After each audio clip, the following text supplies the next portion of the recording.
Sadev didn't send his disciples right away. In other words, Shukdev lingered in the forest for quite a long time before proceeding. Before before the disciples hit the forest and searched for him, reciting those Bhagavad Shlok.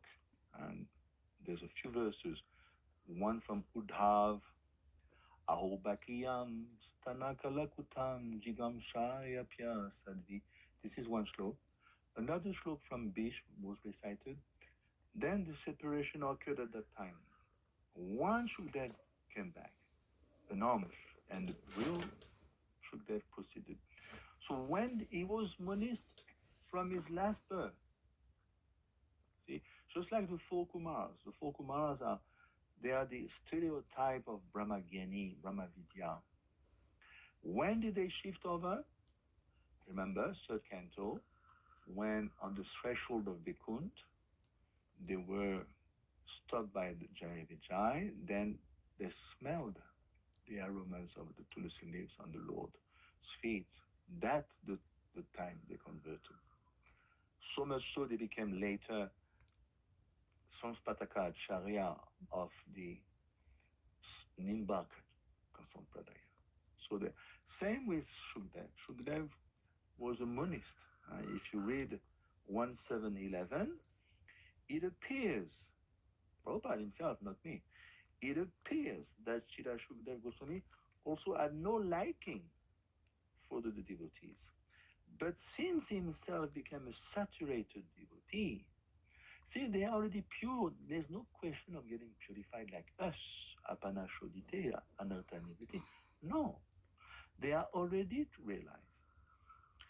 He desired always the transcendental association of the Vishnujan, and the Vishnujan also lacked his association since he became a personal Bhagwan. Just like Sarvabhaum. Sarvabhaum is a great example in Gaulila. He was Brihaspati. He was a monist, big time. He instructed Mahaprabhu, and Mahaprabhu kept quiet for 1 week. 1 week. Mahaprabhu didn't speak a word. Then he spoke. He spoke just this 1, 7, 10, 61 different times. Sarvabhaum just fell to the ground. He said he's not a human being. Of course, he's Krishna. This is what happened. Sarvabhaum was in ecstasy. He said, I'm nowhere near. He's Brihaspati himself. He's a Chaturvedi. And he understood, I'm no match. I have to surrender. So this is the state of affair. He was a monist. But my Guru Maharaj, he used to say, it's not how you start, it's how you finish. And he finished as the prime reciter of Bhagavatam. Okay. Parikshitota Raja Share Janma Karma Vilapanam Samstam Chapandu Putranam Vakshya Krishna Katodayam. Shuta Goswami thus addressed the rishis headed by Shonaka. Now I shall begin the transcendental narration of the Lord Sri Krishna and topics of the products, activities, and deliverance of King Parikshit, the sage amongst kings, as well as topics of the renunciation of the worldly order by the sons of fire. Yeah, so by the way, now we are answering long awaited questions of Shonaka Rishi. And we have to remember, when did he ask this question? Long, long, long back.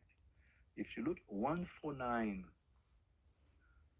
Yeah, he asked about the birth and activities of Parikshit Maharaj. Very good. So you can see the mind and the consciousness, the memory of these great souls. He's asking a question in 149. And the question starts coming in 1712. So you can see the focus. And we discussed already that he's not going to describe much now about Parikshit Maharaj. He's going to be caught up into preceding Leelas before Maharaj Parikshit got cursed. See, Maharaj Parikshit got cursed around 60 years of age. And Maharaj Parikshit was about 36 when Lord Krishna left the world. So many things happened between those 24 years here. So this is what Sutta is going to narrate. Is going to narrate the Leelas before that, what happened before the birth of Parikshit Maharaj. You follow? So that is why we're going to discuss in this 7th chapter Drone, the son of Drone, who's going to perform an abominable act, as we know. Then Mother Kunti, Bhishma, lying on the bed of arrows. And then even Krishna will try to depart because Yudhishthira is going to be reinstated. He will try to depart. He's going to be detained by the love of Parikshit Maharaj. He's going to stay a few more months. And finally, he's going to depart. Chapter 10 for Dwarka. Then he enters Dwarka. And then next chapter, only, chapter 12, Sutta will describe the birth of Parikshit Maharaj. So what he does, he hears the question, he registers the question. This is the proof here, 1712. He has registered. Yes, I have registered the question. But I'm going to tell you the Leelas that precede the birth. You follow? So this is, you have to always see the line. It's like there is a thread being woven in the Srimad Bhagavatam.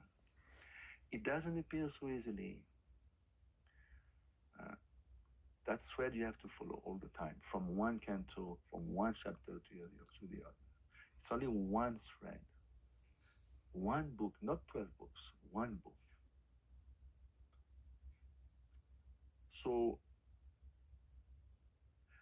here, Krishna Katodayam is mentioned. So the main effort is topic of Krishna. This is what differentiates Bhagavatam from any other book in the creation. No other books will describe so much the Krishna Katodaya in details. Other books are there, like for instance, there's so many Upanishads dealing with Lord Krishna also, but not as much, not as detailed, not as thorough as Bhagavatam. And of course, Prabhupada explained in 12 that Krishna means Krishna is never alone. One time Prabhupada refused the painting because Krishna was alone. And Srila Prabhupada told the devotee, this is Maya. You cannot paint Krishna alone. He's always with someone. Srimati Radharani, Arjun, the gopis. You cannot paint Krishna alone. Go back and adopt someone next to Krishna. Yada mride korava svenjayanam vireshvatovir gatim gateshu vrikrodana vida gadabir marsha bagnorudan